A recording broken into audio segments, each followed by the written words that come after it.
I think a lot of women, especially in our town in Hollywood, they spent too much time thinking what you have and what this other person and competing. So they spent too much time focusing on their faces and their hair and getting it blown out, and their clothes had to be perfect. And when a kid feels that the parents aren't there and they're not participating in their lives, they feel abandoned. What kids need the most is their parents to be present in their lives. That is the number one thing. You can hire a ton of nannies, or you can throw them in preschool when they're 2 years old. But the reality is, they don't need all of your time, but they need quality time with you. And if you want your kids to behave well, then you should act well too. You and Cy have had one of the longest marriages, I think, of many Hollywood couples.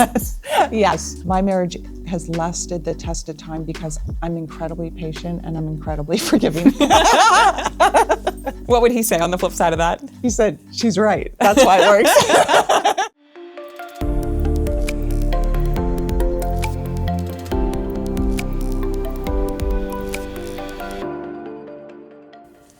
Hi, everyone, and welcome to this week's episode of the Katie Miller Podcast. Just as a reminder, we are moving to Tuesdays at 6 p.m. Eastern, everywhere you get your podcast. This week, I'm in sunny Palm Beach, joined by Jennifer Stallone. Hi. Would you mind giving the viewers a quick 30 seconds on who you are and a bit about your family? Okay, well, I'm a mom, I'm a wife, I'm a sister, I'm a daughter. I ran a big skincare company for the last 30 years, very successful. It was on HSN, Home Shopping Network, for 25 years. With over $1 billion in sales, right? Yeah, over $1 billion in sales. And I did home shopping for 25 years. It is, now I'm kind of taking a break from that, and I'm working with my husband, Sly, on his TV show. So I'm a co-producer. That's really exciting. Thank you. So we're here in Palm Beach, but you raised your children in Los Angeles. Yes. Why did you choose to move to Palm Beach? A lot of reasons. First of all, I wanted to change. And my kids were all almost graduated high school. 2 were already in college or finishing college. And the last one, because it was COVID, she was online. So we could actually go anywhere. And Sly went to college in Florida. Our first daughter, Sophia, was actually born in Miami. And our last daughter, Scarlett, our youngest, she applied to University of Miami and got in.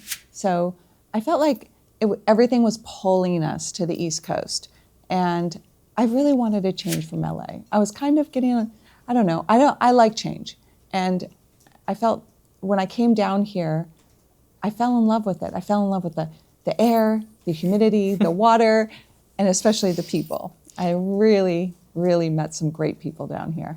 People would say the best part of California is their weather, but you would take it for the humidity of Florida? I would. I actually, as I get older, and I'm in my 50s, I love the humidity. It's great for the hair. It's great for my skin. I'm not dried out anymore.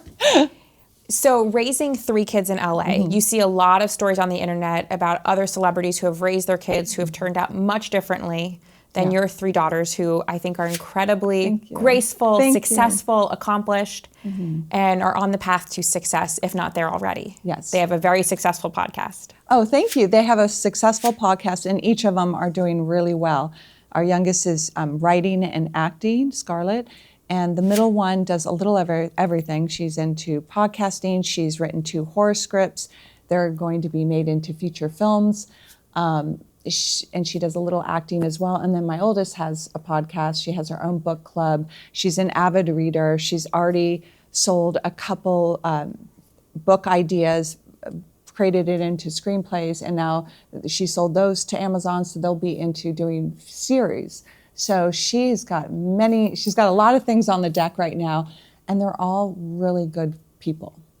Why do you think, I'll go back and say, how did you do that? Because I think as a mom of young children, I'm always nervous about how do I raise children who share my values, and how do I make sure they're successful, especially when you see other celebrity parents in LA raise children who are not that. I did everything the opposite. Honestly, I looked at, because my husband Sly is a lot older, I was surrounded by a lot of our friends were older, and they had older children, and I watched what they did right, and I watched what they did wrong. And not that they did it wrong, I just thought I would do it differently when I had my own children. And I saw the problems they were having, and I was wondering where those problems were stemming. And for me, what kids need the most is their parents to be present in their lives. That is the number one thing. You can hire a ton of nannies, or you can throw them in preschool when they're 2 years old, but the reality is they don't need all of your time, but they need quality time with you. And if you want your kids to behave well, then you should act well too. Like, you can't be screaming and yelling and then tell your child to stop screaming, you know? It's like, those are the things they're just small change, like things I did right with the girls. I think I was very lucky. I didn't have to work full time. I was able to pick my kids up from school most of the time, drop them off. I was a room mom for them. So I was really present in their lives. But yet you still built a business that sold over $1 billion in sales. So you founded that company before your children were born. Yes. And then how did you manage that while your kids were growing up and with your husband's successful career? I look back on it now and I really don't know how I did it. I didn't have a lot of free time. So I didn't have a lot of friends. I didn't go out a lot. I didn't throw a lot of big parties. I really focused on my business, which was already established because I wasn't married yet and I didn't have children yet. And I also I surrounded myself by really smart people that I knew I couldn't do this and this and this and this. And so I put together a team that could. And I know what I could do. I know my own ability. I'm never going to be the smartest person in the room, but I knew if I hired the smartest accountant, the smartest business manager, the smartest, secretary, then together we will have a successful company. And I work really, really hard.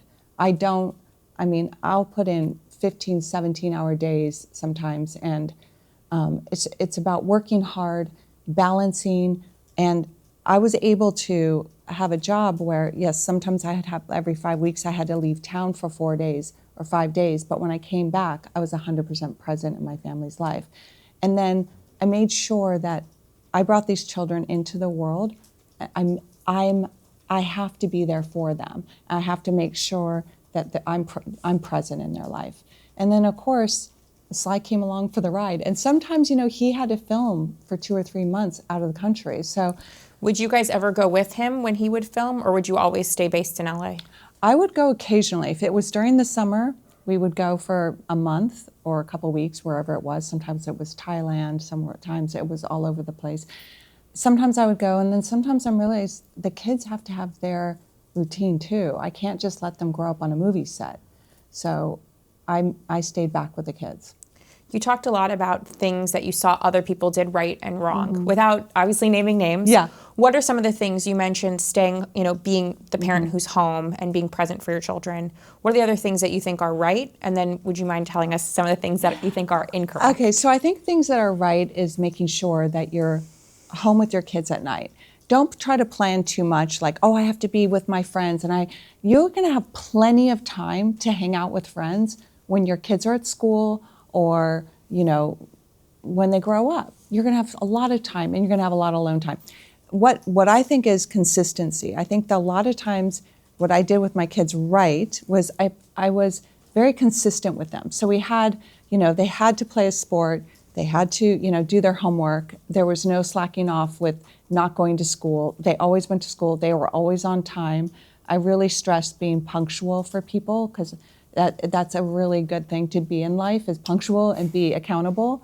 I made them do that. And another thing is, I wanted to raise really good people, kind people, really strong women, smart women, but also really nice people. I think we need more nice people in this world. And I raised them to be very nice. It was hard in school because a lot of kids aren't very nice and they were bullies. And my kids had to survive that. And they got bullied a lot in school. But, they got through it, and they're better people today because they were the kinder ones. And what do you think were the incorrect? The incorrect was, I think a lot of women, especially in our town in Hollywood, they spent too much time thinking what you have and with this other person and competing with the vacations, the clothes, the homes, the lifestyle, or trying to be everywhere and trying to be the it person in the room, instead of really focusing on the most important people in your life, which is your husband and your kids. Those are the most important people. So they spent too much time focusing on their faces and their hair and getting it blown out, and their clothes had to be perfect, and they sent nannies every day to pick up their kids from school. I never saw them, and they wouldn't participate. And when a kid feels that the parents aren't there and they're not participating in their lives, they feel abandoned and they feel insecure, and that's when kids act out and they don't have the security like they should.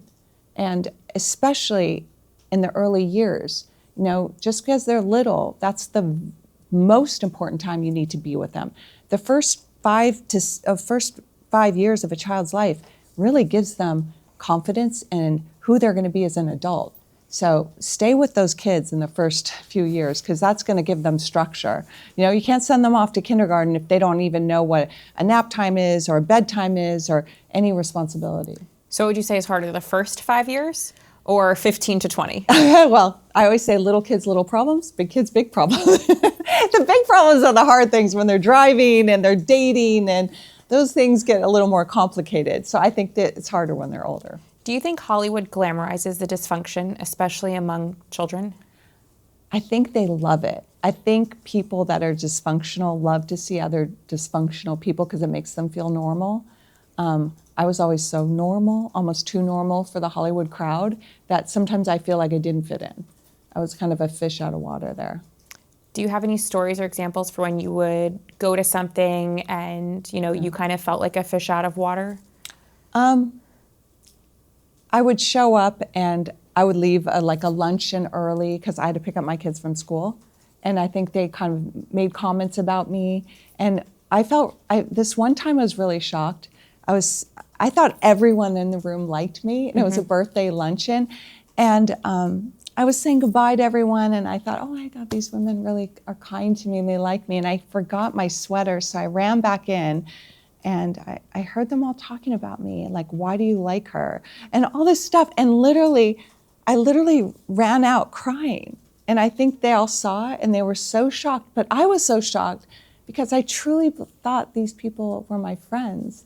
And that's when I realized, wow, it was a pretty tough town.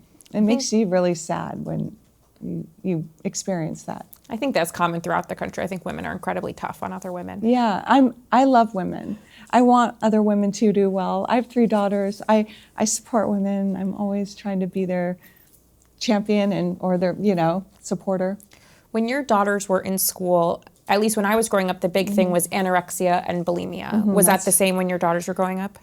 It really wasn't until they got to college. College, they saw it a lot more, and that was really challenging. I mean, the girls were they were teaching each other, like tricks, what to do, what pills to take, how to throw up in the bathroom. I mean, it's rampant in college. I mean, you'd be surprised. I had no idea. Do you think that's now transformed into the transgender movement, of where there's suddenly now this huge surge in people claiming to be transgender? And I think it's very confusing. When I grew up, we didn't even know what a transgender was. I mean, we didn't talk about it. And maybe somebody was, but they really didn't express it until they were, out of high school. And then they could really think about it. And I think that's a better place to start thinking about it, because you're going through so many changes. I mean, my daughters were all tomboys. They prefer to wear pants than dresses, and they love sports. But I never said, oh, you're a boy now. I just said, you love to play sports. You love to hang out with boys. That's awesome, and we didn't talk about it. And they grew up and, they were then they started wearing dresses. I mean, I think we're putting so much emphasis on it that it's very confusing for these kids. Like, just because they do something a little different doesn't mean we have to jump into it, and then they get all this attention because they're changing, and maybe they don't. That was just how they are for a year. You raised 3 kids in Hollywood, as and so why do you think it is that so many kids in Hollywood now and kids of celebrity parents are transgender? Is there something in the water in Hollywood, or? I just think Hollywood is it's all about expression. So, however you want to express yourself. So if you feel like a cat today, you're a cat. And it's so loosey-goosey. I don't think that we're really understanding that these kids are not our accessories. They're little human beings that need structure. And it's okay what you decide to be as an adult, but raise them just with good common sense. And one thing I think that lacks in Hollywood is the structure, because it is such a world where, you know, the parents are on this location and the other parent is on that location. And there's so many people coming into their lives that, children, I think, really need structure.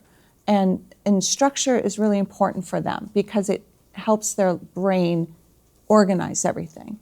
And I think growing up in a Hollywood home, there's really no structure because you got this thing going and you've got private planes and you got all these giant homes with chefs and secretaries and assistants and, housekeepers, nannies, and there's just too much of everything. It gets really confusing for a little person. And I think that it's just, there's too much of everything. It's confusing. You got mom and dad in hair and makeup 24 hours and, there's no just normal, ride your bike and learning how to skateboard in the neighborhood with the other kids and roller skating and just doing normal things is so important. I think Hollywood, that I saw, a lot of the Hollywood kids just didn't have that normal upbringing. In the age of the rise of TikTok and influencer culture, do you think it's harder to raise grounded kids, especially girls now, than it was when you were raising your children? Oh, 100%. I mean, they didn't have any of that. My kids were playing with My Little Pet Shop and little things. They were not playing on the internet and, they had a few video games and things like that, but it was structured time. And thank God they didn't have all that, because I think it's so difficult for kids today. I mean, they're being influenced and you're made to look like this. And by the way, nobody looks like that. Those are all filters. They have filters on 13-year-olds. And I'm like, this is getting out of control. I think everything should say filter on. So these kids know that their faces don't look like this and their bodies don't look like that. I mean, it's crazy. It should have a tag that this has all been airbrushed, it's all filtered. Nobody really looks like this. It's a perfect time for a skincare question. Do you think if more women and girls took care of their skin, they would be less likely to do other injectables and other harsher treatments later on? No. I think that skincare is really important for maintenance, but the structure of your face, your nose, your lip size, your cheek size, it's not going to grow or change because you put a moisturizer on. So moisturizers are good to protect the moisture barrier. If you have acne, glycolic, salicylic acid, benzoyl peroxide, that's all good to help your skin exfoliate, get rid of the dead skin cells that can cause acne breakouts.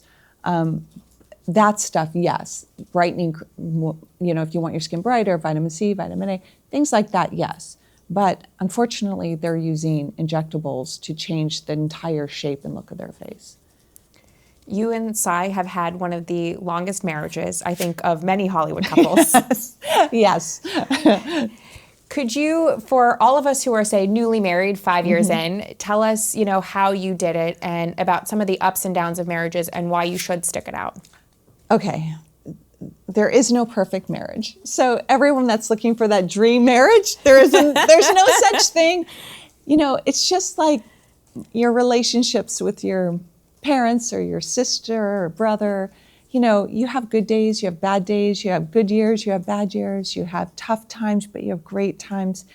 And you just have to think that you can replace one marriage into the next one, but is it just replacing it? I mean, to me, I think people are so ready to just jump when it gets a little tough instead of really working on it. And I think it's really important to work on marriage and understand we all go through different times. Mentally, we go through stressful times in our careers and our children's ages.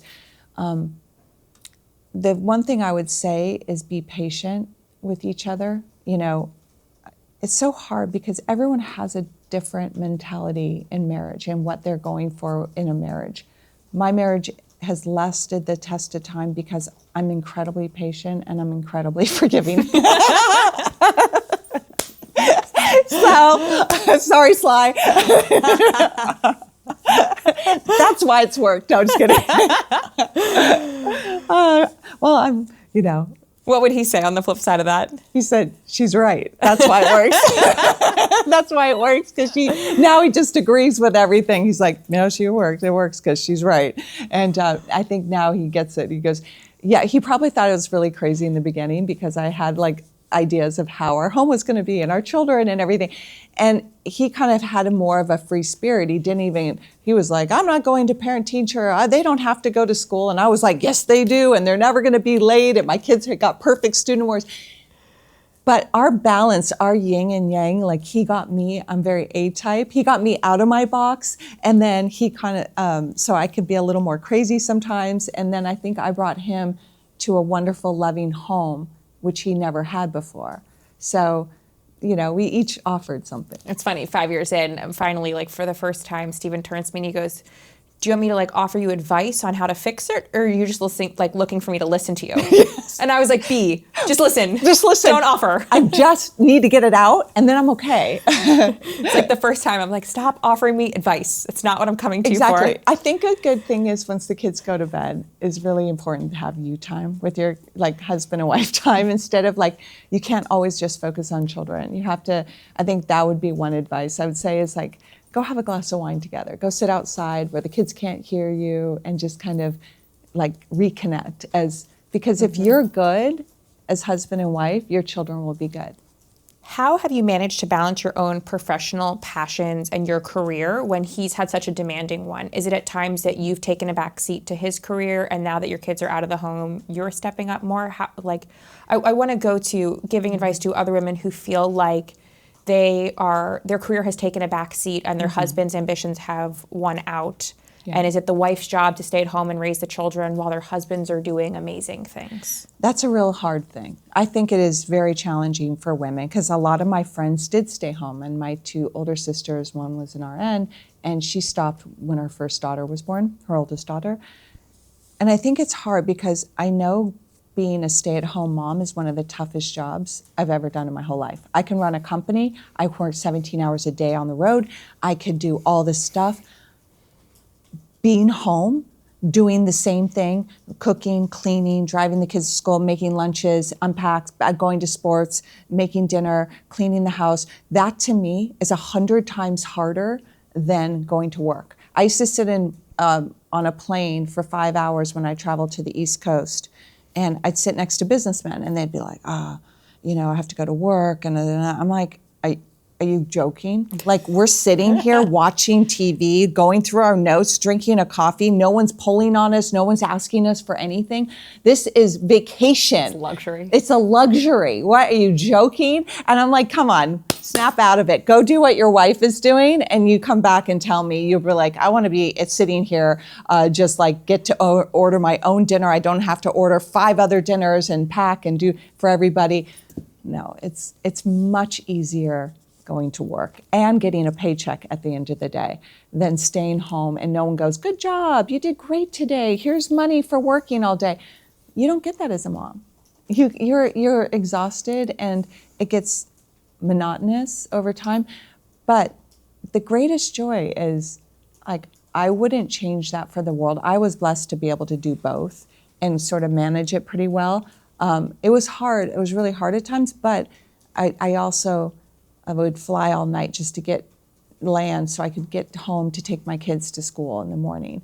Like, yes, those were hard times, but a lot of women can't do that balance. It's really tough for a lot of women today to try to manage a home, a career, and, take care of your husband and everything else that goes along with that. Do you think if society was more supportive of saying to women, it's not your income that matters or your paycheck or what you're doing in the workplace, but also a high and good use of your time is being a mom and staying at home with your children? It's so important. It's so important. And if you have an option to work part-time or even stay at home for at least the first 7, 8 years of your kid's life, I would say stay at home.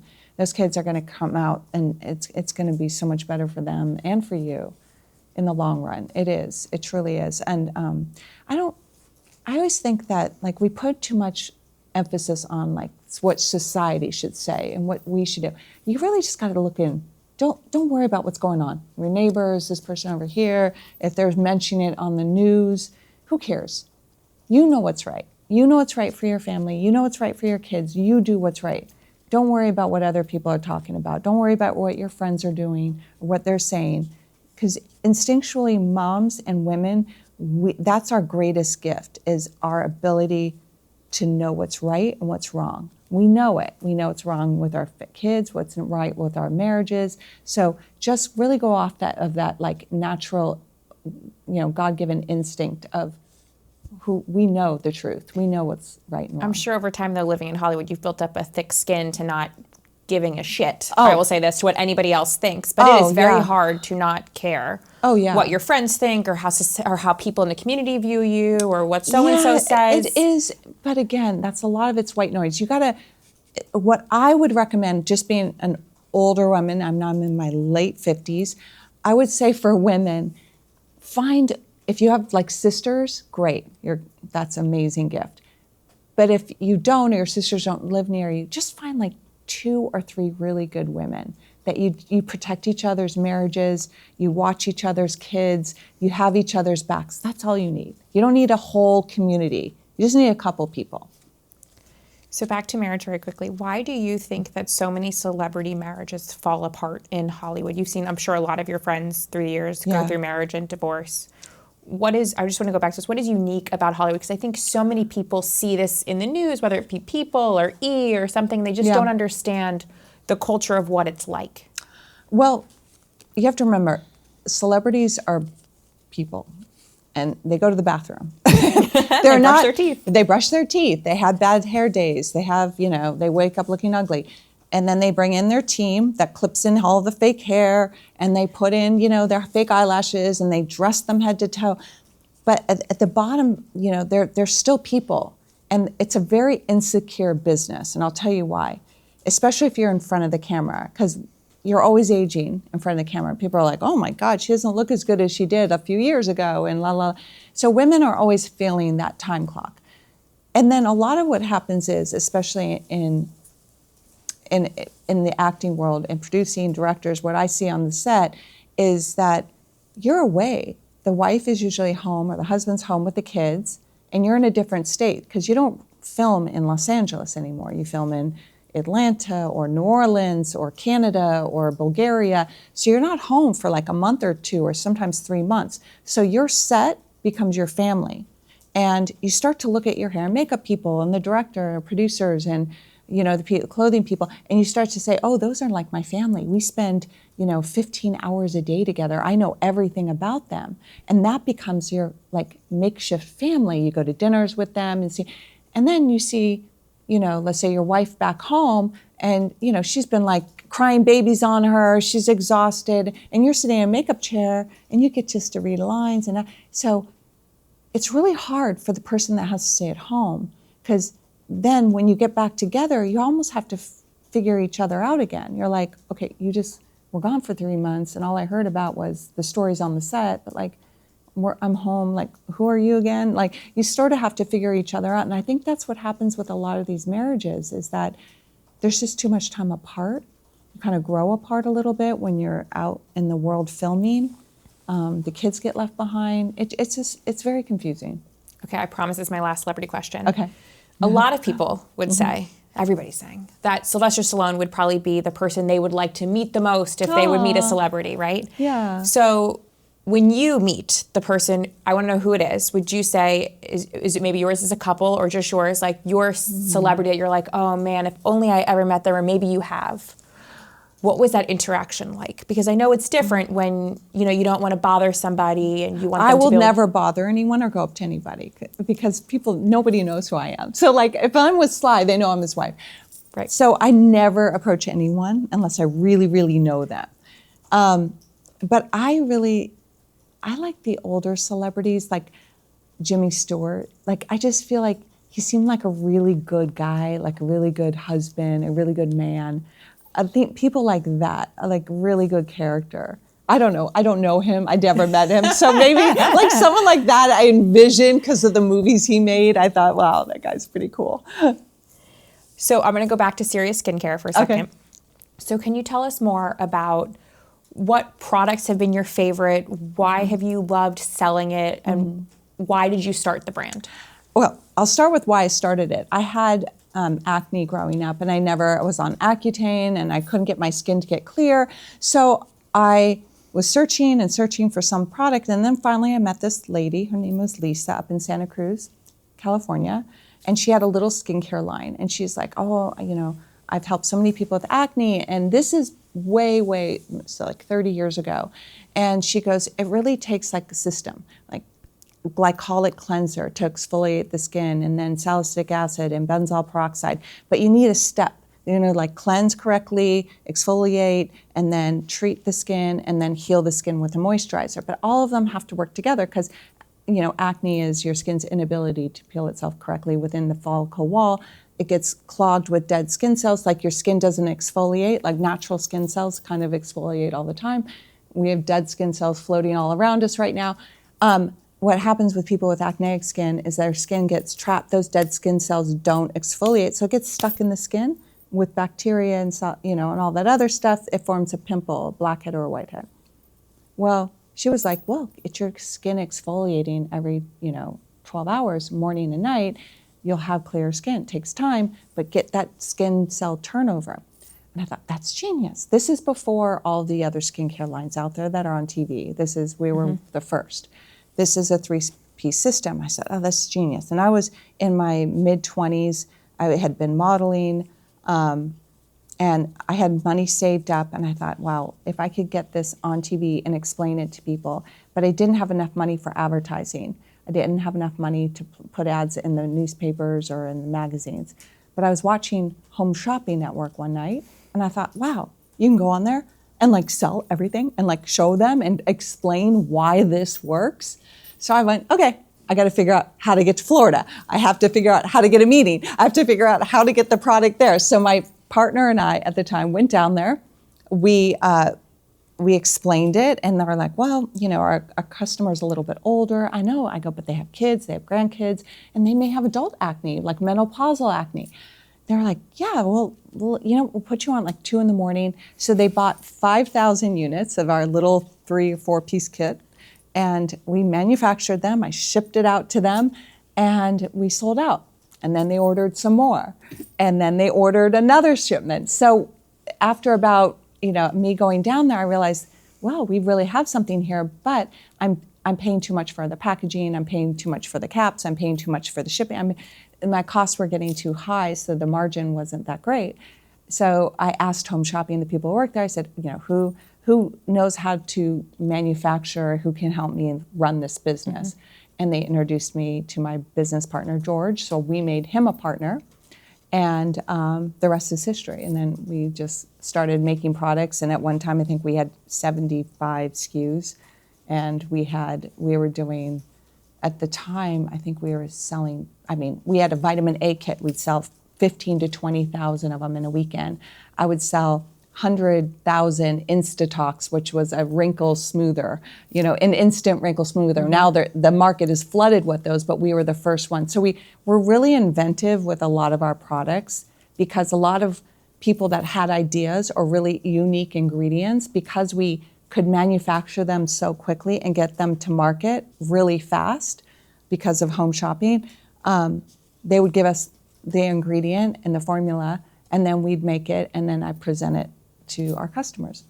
What's your favorite product, or which one do you use now? Still, the ones I love today would definitely be my glycolic cleanser that I've been using for 30 years. I love the glycolic cleanser. I love this other product called Lock and Bond. It's like a very heavy moisturizer. I love our vitamin C night cream. I love our eyelash makeup eye remover, because it has a eyelash growth ingredient in there. So when I'm taking off my eye makeup, it helps to grow your lashes. I have so many products. I love our Drylo. It's like our one-stop acne, pimple eraser. What's your skincare routine now? I cleanse her every day. I also like a Buff Puff. This is really like one of my cheats. I buy those Buff Puffs that you get at the drugstore, and they're reusable. You can buy the gentle ones. I use the regular ones, and I put my glycolic cleanser on that. And that really does a really good scrub on your face, gets rid of the makeup and everything. And then I take off my eye makeup. I don't use too many eye creams, but I use my vitamin C cream. I love our vitamin A serum.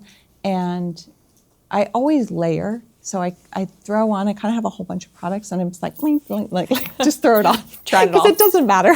I go serums first, moisturizer second. How about that? You've seen trends come and go. Yeah. Which one should never come back? Good. Oh, God. Oh, I don't even know. Oh, God. Tattooing. I'm not a fan of tattoos, even though Sly has a few on him.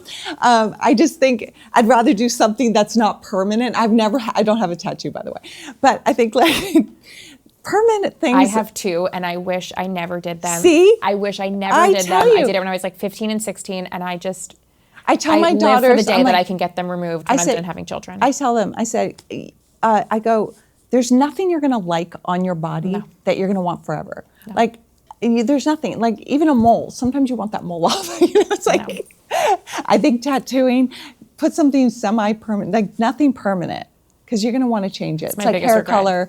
It's like hair, cuts. There's a pressure in Hollywood for women to age gracefully. Mm-hmm. How do you navigate that? I'm not going to say I don't do stuff because I would be lying. I mean, I do occasional Botox and things like that. I mean, I would like to get my neck done one of these days.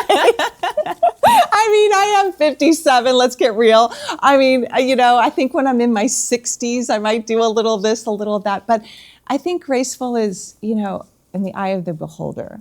If you don't care, like, look at me, I'm wrinkled. You're beautiful. Fringe, so I could only hope to look as good as you. I'm like, whatever.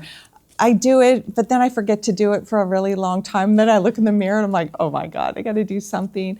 I do a lot of like treatments as far as like peels and things like that. I've grown up in the sun my whole life. I grew up in California on the beach, and now I'm living in Florida. So, we get like age spots and things like that. You want those removed. Whatever, that's graceful, isn't it? What's your daily routine like? I get up early and make the coffee. What do you want to know? I take the dogs out. Yes. The dogs, I let them go to the bathroom. I will just say this, for women out there like myself, the reason why I started this podcast is because there are so much pressures in everyday life and society.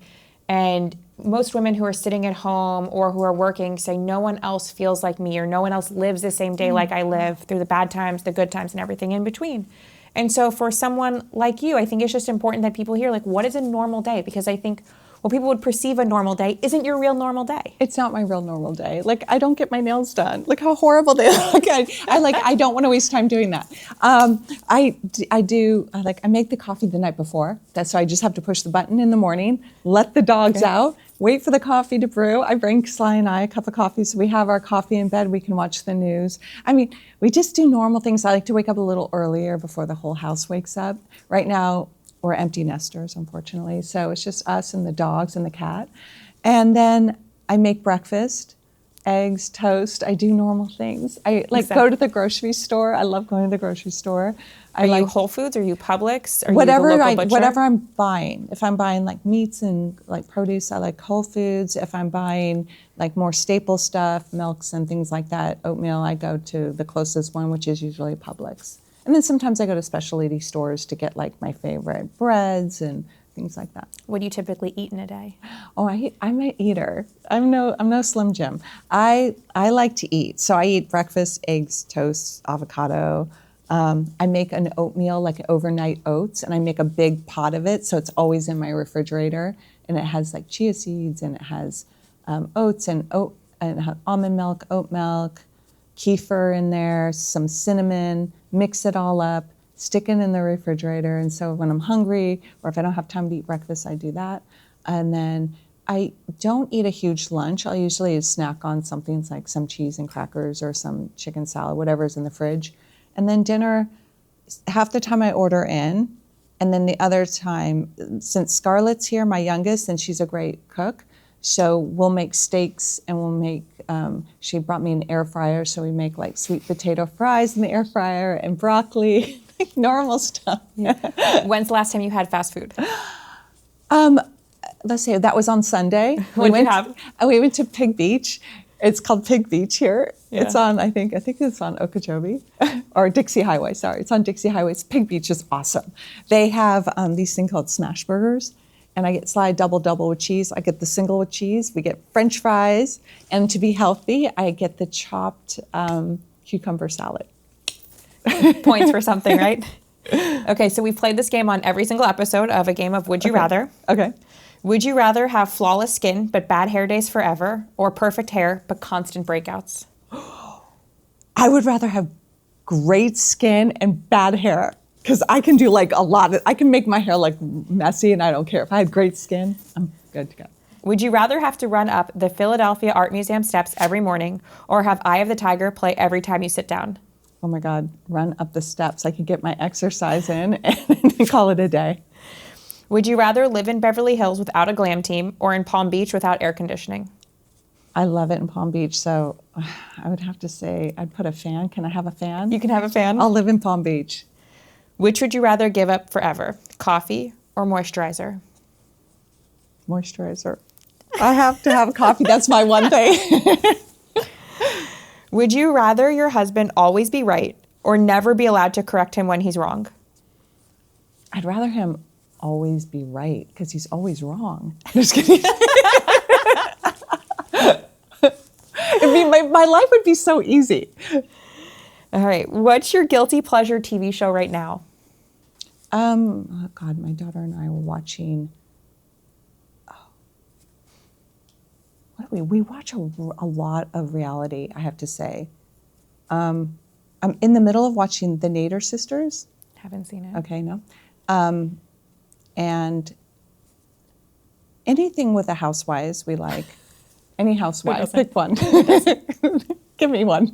I think Orange County's on right now, so I'm going to say Orange County. Whichever one is on right now. Yeah, exactly. Is that why you chose to do a reality show? Because you guys watched a lot of them? We watched a lot of them, but I also wanted ours to be a little different because I thought, I love watching reality because all it is like a cat fight every time. Everyone's crying, everyone's fighting. I'm like, I don't know.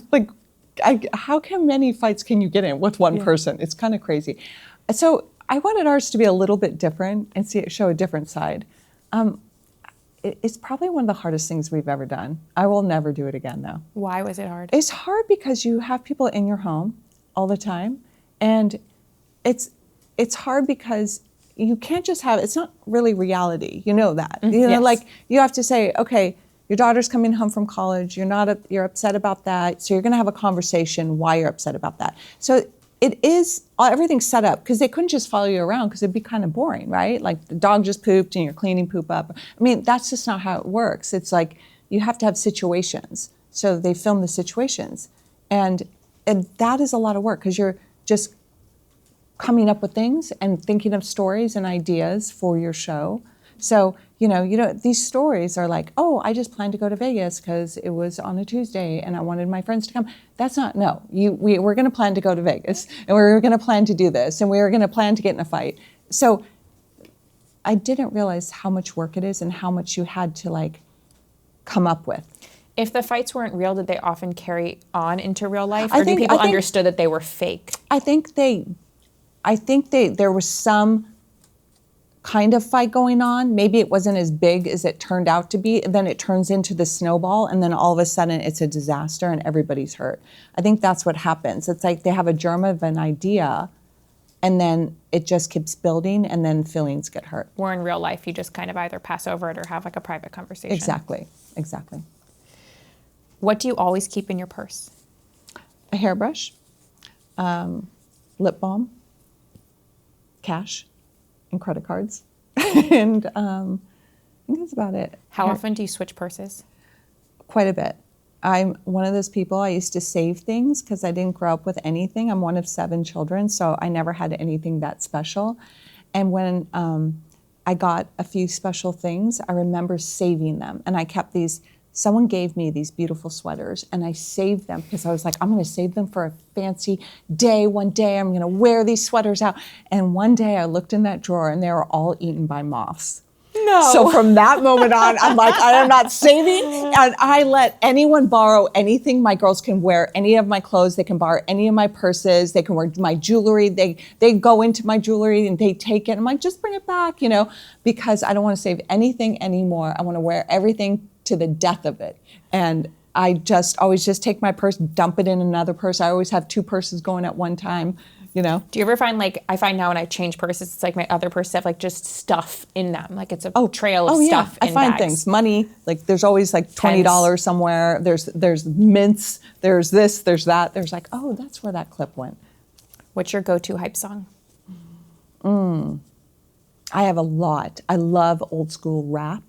I love old school rap. Just any of that is fun. And I love country now. I'm listening to a lot of Morgan Wallen, is that his name? Yes. I love all that too. I like a combination of music. I don't have one I just put on and start rocking out. All right, so our last question of the pod. If you could host a dinner party with 3 people, dead or alive, who's sitting at the table and what are you eating? Oh, God. Of course, God. Come on. You would say Jesus, of course. I think my father, because he died when I was 11. I'd love him to be there. And my mom died recently. I'd love to see my mom again. So maybe my dad and my mom and Jesus. That'd be fun. And we just drink wine and eat bread, olive oil. I don't care about really the food as much as picking at stuff. So maybe some cheeses and some salami and some great dessert, easy food. I'd be all into the conversation. Are you still close with all of your family? Yeah, I'm very close. Unfortunately, we live all across America, but I love my brothers and sisters. Unfortunately, 2 passed away, 2 of my brothers.